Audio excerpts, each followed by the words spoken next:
Chapter 3. The Various Kinds of Money. Section 1. Money and Money Substitutes. When an indirect exchange is transacted with the aid of money, it is not necessary for the money to change hands physically. A perfectly secure claim to an equivalent sum, payable on demand, may be transferred instead of the actual coins. In this by itself there is nothing remarkable or peculiar to money.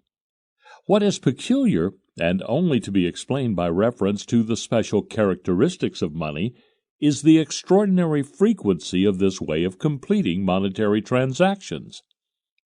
In the first place, money is especially well adapted to constitute the substance of a generic obligation, whereas the fungibility of nearly all other economic goods is more or less circumscribed and is often only a fiction based on an artificial commercial terminology.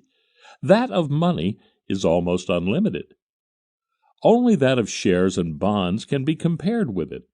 The sole factor that could possibly prevent any of these from being completely fungible is the difficulty of subdividing their separate units, and various expedients have been adopted which, at least as far as money is concerned, have entirely robbed this difficulty of all practical significance. A still more important circumstance is involved in the nature of the function that money performs. A claim to money may be transferred over and over again in an indefinite number of indirect exchanges without the person by whom it is payable ever being called upon to settle it. This is obviously not true as far as other economic goods are concerned, for these are always destined for ultimate consumption. The special suitability for facilitating indirect exchanges possessed by absolutely secure and immediately payable claims to money, which we may briefly refer to as money substitutes, is further increased by their standing in law and commerce. Technically, and in some countries legally as well, the transfer of a banknote scarcely differs from that of a coin. The similarity of outward appearance is such that those who are engaged in commercial dealings are usually unable to distinguish between those objects that actually perform the function of money and those that are merely employed as substitutes for them. The businessman does not worry about the economic problems involved in this. He is only concerned with the commercial and legal characteristics of coins, notes, checks, and the like. To him, the facts that bank notes are transferable without documentary evidence, that they circulate like coins in round denominations, that no right of recovery lies against their previous holders, that the law recognizes no difference between them and money as an instrument of debt settlement, seem good enough reason for including them within the definition of the term money, and for drawing a fundamental distinction between them and cash deposits, which can be transferred only by a procedure that is much more complex technically, and is also regarded in law as of a different kind. This is the origin of the popular conception of money by which everyday life is governed. No doubt it serves the purposes of the bank official, and it may even be quite useful in the business world at large. But its introduction into the scientific terminology of economics is most undesirable. The controversy about the concept of money is not exactly one of the most satisfactory chapters in the history of our science. It is chiefly remarkable for the smother of juristic and commercial technicalities in which it is enveloped, and for the quite undeserved significance that has been attached to what is, after all, merely a question of terminology. The solution of the question has been regarded as an end in itself, and it seems to have been completely forgotten that the real aim should have been simply to facilitate further investigation. Such a discussion could not fail to be fruitless. In attempting to draw a line of division between money and those objects that outwardly resemble it, we only need to bear in mind the goal of our investigation. The present discussion aims at tracing the laws that determine the exchange ratio between money and other economic goods. This and nothing else is the task of the economic theory of money. Now, our terminology must be suited to our problem. If a particular group of objects is to be singled out from among all those that fulfill a monetary function in commerce, and under the special name of money, which is to be reserved to this group alone, sharply contrasted with the rest, to which this name is denied, then this destruction must be made in a way that will facilitate the further progress of the investigation. It is considerations such as these that have led the present writer to give the name of money substitutes and not that of money to those objects that are employed like money in commerce, but consist in perfectly secure and immediately convertible claims to money. Claims are not goods. They are means of obtaining disposal over goods. This determines their whole nature and economic significance. They themselves are not valued directly, but indirectly. Their value is derived from that of the economic goods to which they refer. Two elements are involved in the valuation of a claim. First, the value of the goods to whose possession it gives a right, and second, the greater or less probability that possession of the goods in question will actually be obtained. Furthermore, if the claim is to come into force only after a period of time, then consideration of this circumstance will constitute a third factor in its valuation. The value on January 1st of a right to receive 10 sacks of gold on December 31st of the same year will be based not directly on the value of 10 sacks of coal, but on the value of 10 sacks of coal to be delivered in a year's time. This sort of calculation is a matter of common experience, as also is the fact that in reckoning the value of claims, their soundness or security is taken into account. Claims to money are, of course, no exception. Those which are payable on demand, if there is no doubt about their soundness and no expense connected with their settlement, are valued just as highly as cash and tendered and accepted in the same way as money. Only claims of this sort, i.e., claims that are payable on demand, absolutely safe as far as human foresight goes and perfectly liquid in the legal sense, are for business purposes exact substitutes for the money to which they refer. Other claims, of course, such as notes issued by banks of doubtful credit or bills that are not yet mature, also enter into financial transactions that may just as well be employed as general media of exchange. This, according to our terminology, means that they are money. But then they are valued independently. They are reckoned equivalent neither to the sums of money to which they refer, nor even to the worth of the rights that they embody. What the further special factors are that help to determine their exchange value, we shall discover in the course of our argument. Of course, it would be in no way incorrect if we attempted to include in our concept of money those absolutely secure and immediately convertible claims to money that we have preferred to call money substitutes.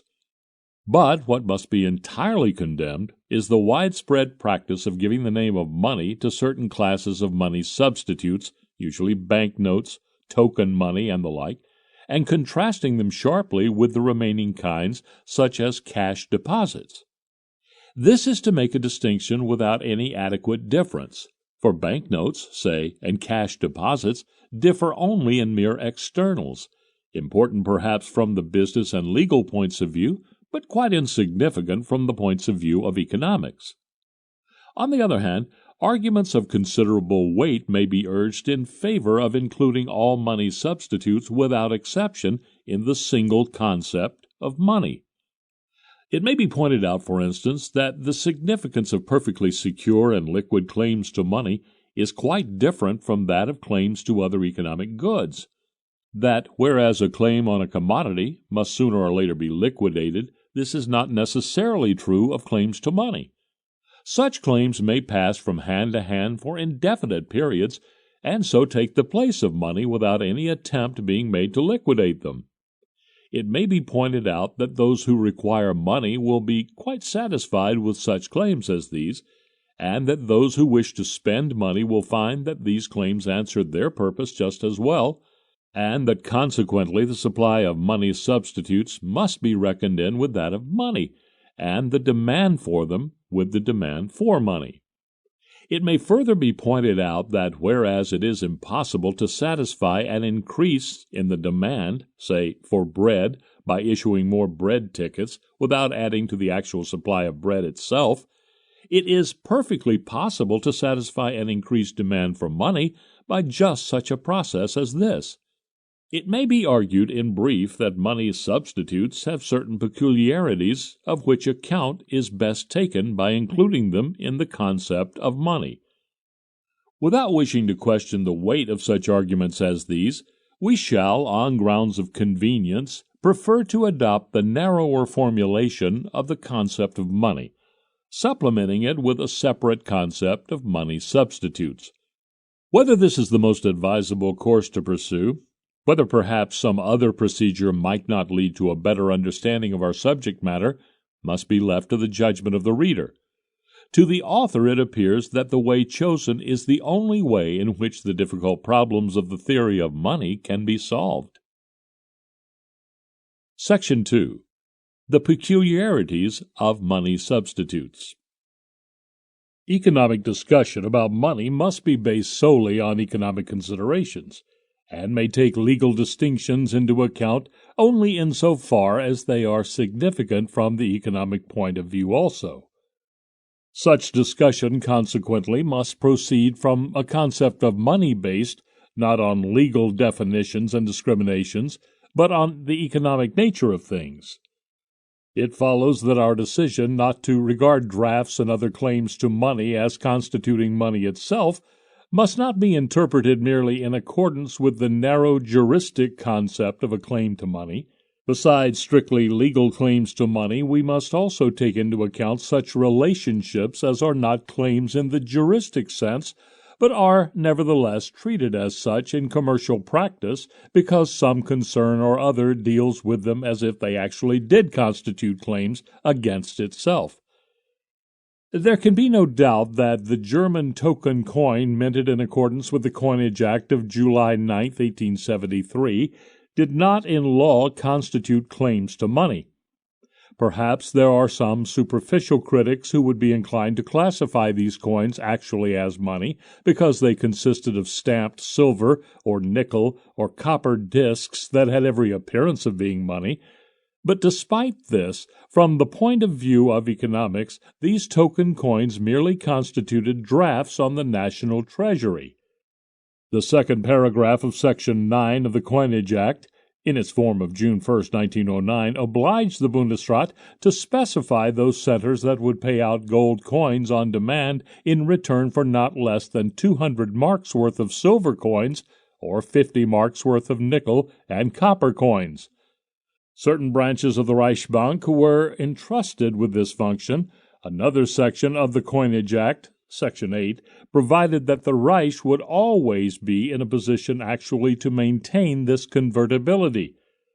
According to this section, the total value of the silver coins minted was never to exceed 20 marks per head of the population, nor that of the nickel and copper coins 2.5 marks per head.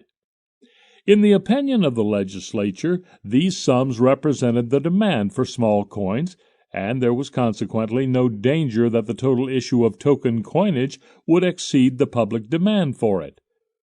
Admittedly, there was no statutory recognition of any right to conversion on the part of holders of token coins, and the limitation of legal tender, Section 9, Paragraph 1, was only an inadequate substitute for this. Nevertheless, it is a matter of general knowledge that the token coins were in fact cashed without any demur at the branches of the Reichsbank specified by the Chancellor. Exactly the same sort of significance was enjoyed by the Reich Treasury notes, of which not more than 120 million marks worth were allowed to be in circulation. These also, Section 5 of the Act of April 30, 1874, were always cashed for gold by the Reichsbank on behalf of the Treasury. It is beside the point that the Treasury notes were not legal tender in private transactions, while everybody was obliged to accept silver coins in amounts up to 20 marks and nickel and copper coins in amounts up to 1 mark, for, although they were not legally bound to accept them in settlement of debts, people in fact accepted them readily. Another example is afforded by the German thaler of the period from the introduction of the gold standard until the withdrawal of the thaler from circulation on October 1, 1907. During the whole of this period, the thaler was undoubtedly legal tender, but if we seek to go behind this expression, whose juristic derivation makes it useless for our present purpose, and ask if the thaler was money during this period, the answer must be that it was not. It is true that it was employed in commerce as a medium of exchange, but it could be used in this way solely because it was a claim to something that really was money, i.e., to the common medium of exchange, for although neither the Reichsbank nor the Reich, nor its separate constituent kingdoms and duchies, nor anybody else was obliged to cash them, the Reichsbank, acting on behalf of the government, always took pains to ensure that no more thalers were in circulation than were demanded by the public. It achieved this result by refusing to press thalers on its customers when paying out. This, together with the circumstance that the thalers were legal tender both to the bank and to the Reich, was sufficient to turn them, in effect, into drafts that could always be converted into money, with the result that they circulated at home as perfectly satisfactory substitutes for money. It was repeatedly suggested to the directors of the Reichsbank that they should cash their own notes not in gold but in thalers, which would have been well within the letter of the law, and pay out gold only at a premium, with the object of hindering the export of it. But the bank steadily refused to adopt this or any proposal of a similar nature. The exact nature of the token coinage in other countries has not always been so easy to understand as that of Germany, whose banking and currency system was fashioned under the influence of such men as Bamberger, Michaelis, and Soetbier.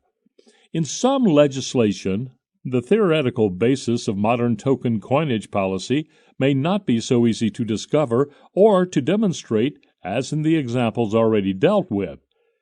But nevertheless, all such policy has ultimately the same intent. The universal legal peculiarity of token coinage is the limitation of its power of payment to a specified maximum sum. And as a rule this provision is supplemented by legislative restriction of the amount that may be minted. There is no such thing as an economic concept of token coinage. All that economics can distinguish is a particular subgroup within the group of claims to money that are employed as substitutes for money, the members of this subgroup being intended for use in transactions where the amounts involved are small. The fact that the issue and circulation of token coinage are subjected to special legal rules and regulations is to be explained by the special nature of the purpose that they serve.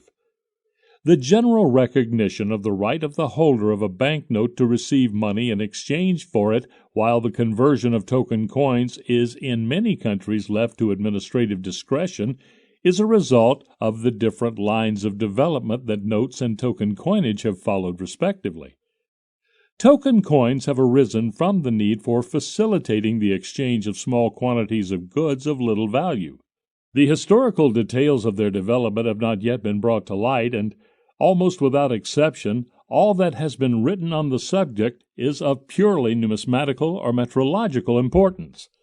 Nevertheless, one thing can safely be asserted, that token coinage is always the result of attempts to remedy deficiencies in the existing monetary system. It is those technical difficulties that hinder the subdivision of the monetary unit into small coins that have led, after all sorts of unsuccessful attempts, to the solution of the problem that we adopt nowadays. In many countries, while this development has been going on, a kind of fiat money has sometimes been used in small transactions, with the very inconvenient consequence of having two independent kinds of money performing side by side the function of a common medium of exchange. To avoid the inconveniences of such a situation, the small coins were brought into a fixed legal ratio with those used in larger transactions, and the necessary precautions were taken to prevent the quantity of small coins from exceeding the requirements of commerce. The most important means to this end has always been the restriction of the quantity minted to that which seems likely to be needed for making small payments, whether this is fixed by law or strictly adhered to without such compulsion. Along with this has gone the limitation of legal tender in private dealings to a certain relatively small amount. The danger that these regulations would prove inadequate has never seemed very great, and consequently legislative provision for conversion of the token coins has been either entirely neglected or left incomplete by omission of a clear statement of the holder's right to change them for money. But everywhere nowadays those token coins that are rejected from circulation are accepted without demur by the state or some other body such as the central bank, and thus their nature as claims to money is established. Where this policy has been discontinued for a time and the attempt made by suspending effectual conversion of the token coins to force more of them into circulation than was required, they have become credit money or even commodity money. Then they have no longer been regarded as claims to money payable on demand and therefore equivalent to money, but have been valued independently. The bank note has followed quite a different line of development. It has always been regarded as a claim, even from the juristic point of view. The fact has never been lost sight of that if its value was to be kept equal to that of money, steps would have to be taken to ensure its permanent convertibility into money. That a cessation of cash payments would alter the economic character of bank notes could hardly escape notice. In the case of the quantitatively less important coins used in small transactions, it could more easily be forgotten. Furthermore, the smaller quantitative importance of token coins means that it is possible to maintain their permanent convertibility without establishing special funds for the purpose. The absence of such special funds may have also helped to disguise the real nature of token coinage. Consideration of the monetary system of Austria-Hungary is particularly instructive. The currency reform that was inaugurated in 1892 was never formally completed, and until the disruption of the Habsburg monarchy, the standard remained legally what it usually called a paper standard, since the Austro-Hungarian Bank was not obliged to redeem its own notes, which were legal tender to any amount.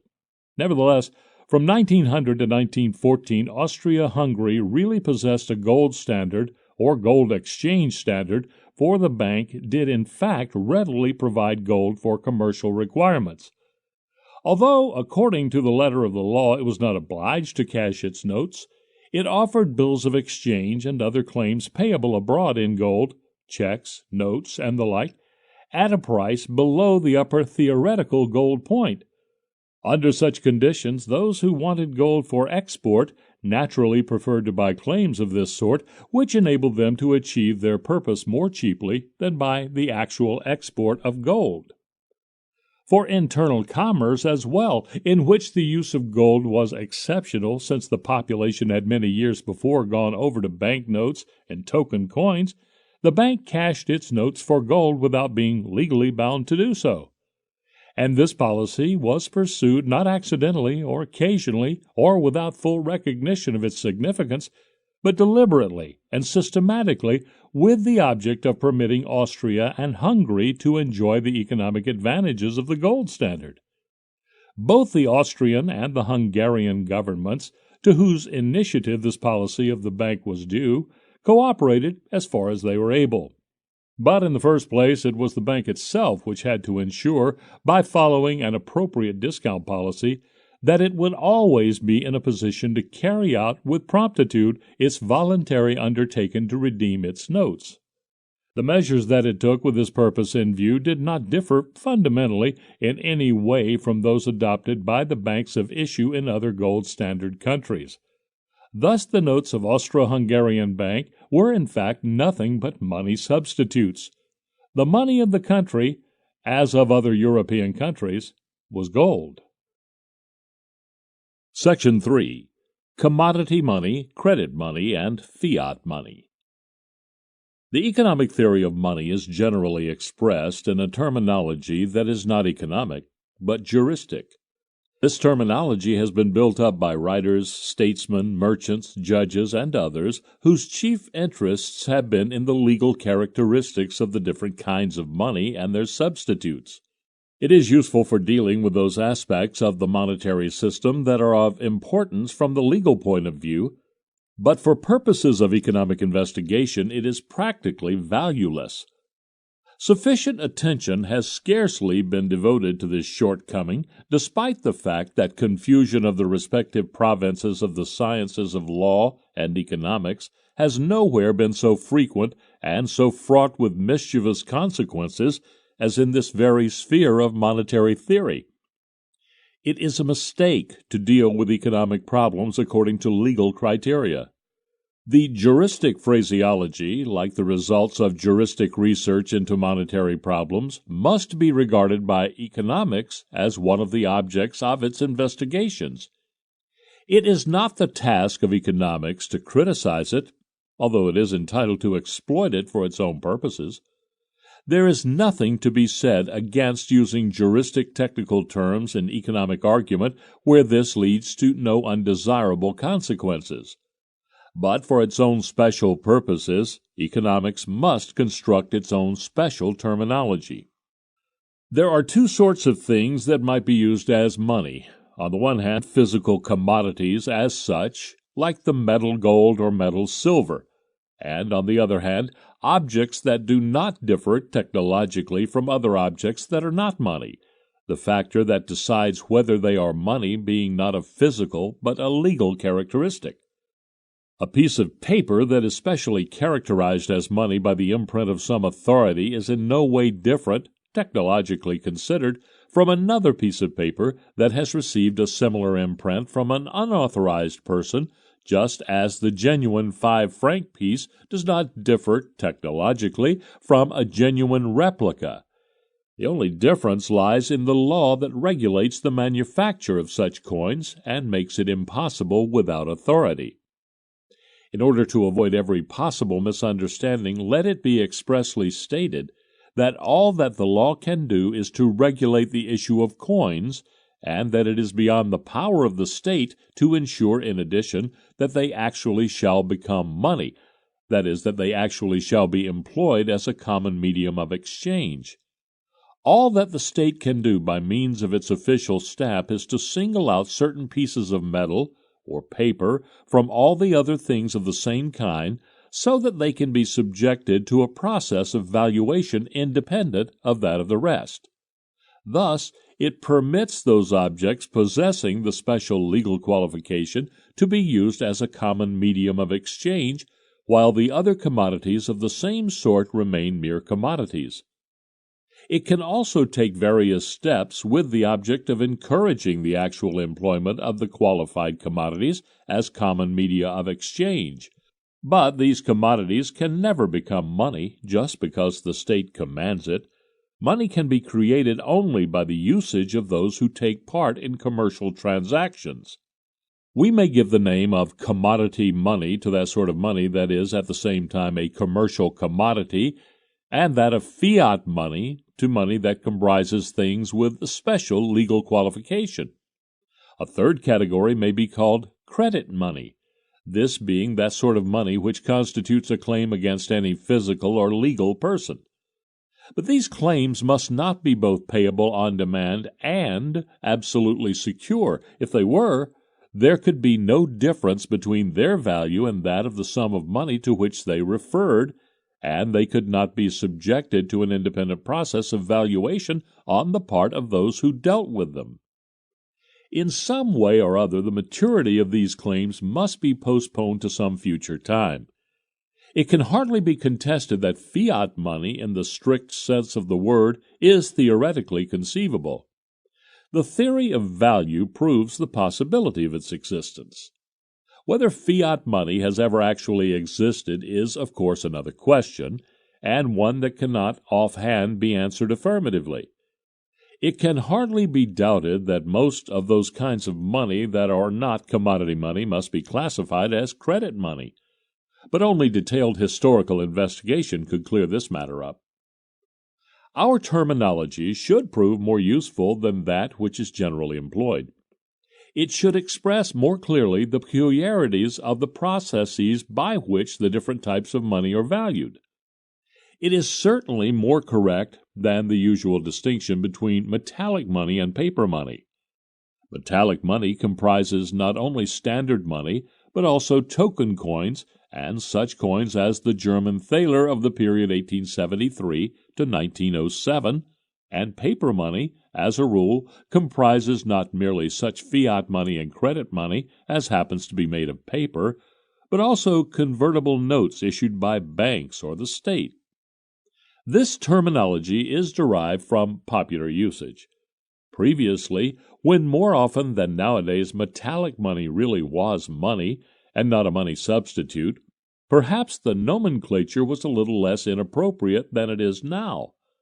Furthermore, it corresponded, perhaps still corresponds, to the naive and confused popular conception of value that sees in the precious metals something intrinsically valuable, and in paper credit money something necessarily anomalous. Scientifically, this terminology is perfectly useless and a source of endless misunderstanding and misrepresentation. The greatest mistake that can be made in economic investigation is to fix attention on mere appearances, and so fail to perceive the fundamental difference between things whose externals alone are similar, or to discriminate between fundamentally similar things whose externals alone are different. Admittedly, for the numismatist and the technologist and the historian of art, there is very little difference between the 5-franc piece before and after the cessation of free coinage of silver, while the Austrian silver gulden, even of the period 1879 to 1892, appears to be fundamentally different from the paper gulden. But it is regrettable that such superficial distinctions as this should still play a part in economic discussion. Our threefold classification is not a matter of mere terminological gymnastics. The theoretical discussion of the rest of this book should demonstrate the utility of the concepts that are involved. The decisive characteristic of commodity money is the employment for monetary purposes of a commodity in the technological sense. For the present investigation, it is a matter of complete indifference what particular commodity this is. The important thing is that it is a commodity in question that constitutes the money, and that the money is merely this commodity. The case of fiat money is quite different. Here the deciding factor is the stamp, and it is not the material bearing the stamp that constitutes the money, but the stamp itself. The nature of the material that bears the stamp is a matter of quite minor importance. Credit money, finally, is a claim falling due in the future that is used as a general medium of exchange. Section 4. The commodity money of the past and of the present. Even when the differentiation of commodity money, credit money, and fiat money is accepted as correct in principle, and only its utility disputed, the statement that the freely mintable currency of the present day and the metallic money of previous centuries are examples of commodity money is totally rejected by many authorities and by still more of the public at large. It is true that, as a rule, nobody denies that the older forms of money were commodity money. It is further generally admitted that in earlier times coins circulated by weight and not by tale. Nevertheless, it is asserted money changed its nature long ago. The money of Germany and England in 1914, it is said, was not gold, but the mark and the pound. Money nowadays consists of specified units with a definite significance in terms of value that is assigned to them by law, NAP. By the standard we mean the units of value, florins, francs, marks, etc., that have been adopted as measures of value, and by money we mean the tokens, coins, and notes that represent the units that function as a measure of value. The controversy as to whether silver or gold or both together should function as a standard and as a currency is an idle one, because neither silver nor gold ever have performed these functions or ever could have done so. Hammer. Before we proceed to test the truth of these remarkable assertions, let us make one brief observation on their genesis, although it would really be more correct to say renaissance rather than genesis, since the doctrines involved exhibit a very close relationship with the oldest and most primitive theories of money. Just as they were, so the nominalistic monetary theories of the present day are characterized by their inability to contribute a single word towards the solution of the chief problem of monetary theory. One might, in fact, call it the problem of monetary theory, namely that of explaining the exchange ratios between money and other economic goods. For their authors, the economic problem of value and prices simply does not exist. They have never thought it necessary to consider how market ratios are established or what they signify. Their attention is accidentally drawn to the fact that a German thaler since 1873, or an Austrian silver florin since 1879, are essentially different from a quantity of silver of the same weight and fineness that has not been stamped at the government mint. They notice a similar state of affairs with regard to paper money. They do not understand this and endeavor to find an answer to the riddle. But at this point, just because of their lack of acquaintance with the theory of value and prices, their inquiry takes a peculiarly unlucky turn. They do not inquire how the exchange ratios between money and other economic goods are established. This obviously seems to them quite a self-evident matter. They formulate their problem in another way. How does it come about that 3 20-mark pieces are equivalent to 20 thalers, despite the fact that the silver contained in the thalers has a lower market value than the gold contained in the marks? And their answer runs, because the value of money is determined by the state, by statute, by the legal system. Thus, ignoring the most important facts of monetary history, they weave an artificial network of fallacies, a theoretical construction that collapses immediately when the question is put, what exactly are we to understand by a unit of value? But such impertinent questions can only occur to those who are acquainted with at least the elements of the theory of prices. Others are able to content themselves with references to the nominality of the unit of value. No wonder, then, that these theories should have achieved such popularity with the man in the street, especially since their kinship with inflationism was bound to commend them strongly to all cheap money enthusiasts.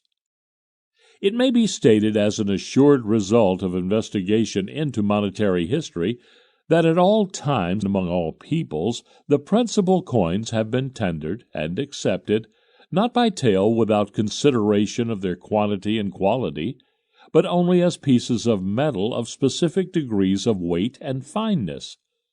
Where coins have been accepted by tale, this has always been in the definite belief that the stamp showed them to be of the usual fineness of their kind and of the correct weight. Where there were no grounds for this assumption, weighing and testing were resorted to again. Fiscal considerations have led to the promulgation of a theory that attributes to the minting authority the right to regulate the purchasing power of the coinage as it thinks fit. For just as long as the minting of coins has been a government function, governments have tried to fix the weight and content of the coins as they wished. Philip VI of France expressly claimed the right to mint such money and give it such currency and at such rate as we desire and seems good to us, and all medieval rulers thought and did just as he in this matter. Obliging jurists supported them by attempts to discover a philosophical basis for the divine right of kings to debase the coinage and to prove the true value of coins was that assigned to them by the ruler of the country. Nevertheless, in defiance of all official regulations and prohibitions and fixing the price and threats of punishment, Commercial practice has always insisted that what has to be considered in valuing coins is not their face value, but their value as metal. The value of a coin has always been determined, not by the image and superscription it bears, nor by the proclamation of the mint and market authorities, but by its metal content. Not every kind of money has been accepted at sight, but only those kinds with a good reputation for weight and fineness. In loan contracts, repayment in specific kinds of money has been stipulated for, and in the case of a change in the coinage, fulfillment in terms of metal required. In spite of all fiscal influences, the opinion gradually gained general acceptance, even among the jurists, that it was the metal value, the bonitas intrinsica, as they called it, that was to be considered when repaying money debts.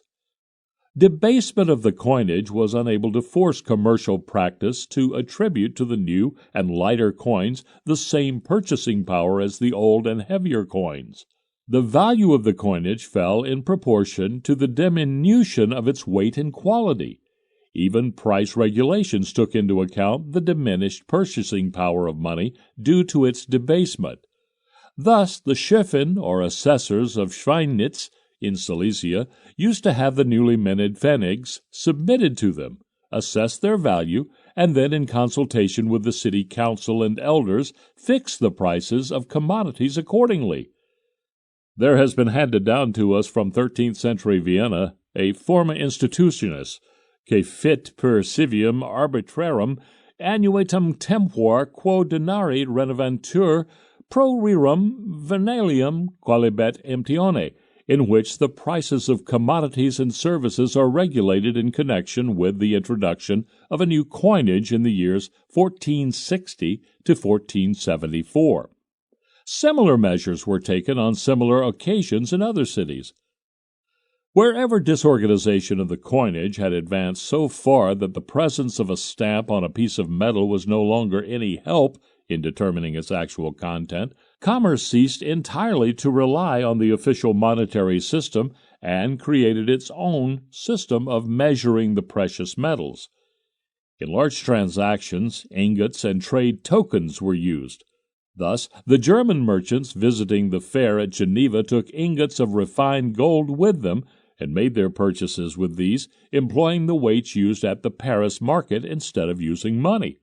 This was the origin of the marcanscudo, or scutus marcarum, which was nothing but the merchant's usual term for 3.765 grams of refined gold.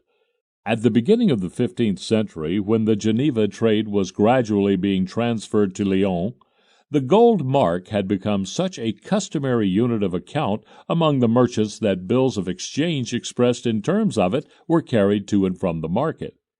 The old Venetian lire di Grozzi had similar origin. In the gyro banks which sprang up at all the big commercial centers at the beginning of the modern era, we see a further attempt to free the monetary system from the authorities' abuse of the privilege of minting. The clearing-house business of these banks was based either on coins of a specific fineness or on ingots.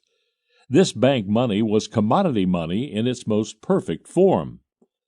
The nominalists assert that the monetary unit, in modern countries at any rate, is not a concrete commodity unit that can be defined in suitable technical terms, but a nominal quantity of value about which nothing can be said except that it is created by law. Without touching upon the vague and nebulous nature of this phraseology, which will not sustain a moment's criticism from the point of view of the theory of value, let us simply ask, what, then, were the mark, the franc, and the pound before 1914? Obviously, they were nothing but certain weights of gold. It is not mere quibbling to assert that Germany had not a gold standard but a mark standard. According to the letter of the law, Germany was on a gold standard, and the mark was simply the unit of account, the designation of 1/2790th of a kilogram of refined gold. And this in no way affected by the fact that nobody was bound in private dealings to accept gold ingots or foreign gold coins, for the whole aim and intent of state intervention in the monetary sphere is simply to release individuals from the necessity of testing the weight and fineness of the gold they receive, a task which can only be undertaken by experts and which involves very elaborate precautionary measures. The narrowness of the limits within which the weight and fineness of the coins is legally allowed to vary at the time of minting, and the establishment of a further limit to the permissible loss by wear of those in circulation, is a much better means of securing the integrity of the coinage than the use of scales and nitric acid on the part of all who have commercial dealings. Again, the right of free coinage, one of the basic principles of modern monetary law, is a protection in the opposite direction against the emergence of a difference in value between the coined and uncoined metal. In large-scale international trade, where differences that are negligible as far as single coins are concerned have a cumulative importance, coins are valued not according to their number, but according to their weight. That is, they are treated not as coins, but as pieces of metal. It is easy to see why this does not occur in domestic trade. Large payments within a country never involve the actual transfer of the amounts of money concerned, but merely the assignment of claims, which ultimately refer to the stock of precious metal of the central bank. The role played by ingots in the gold reserves of the banks is a proof that the monetary standard consists in the precious metal and not in the proclamation of the authorities.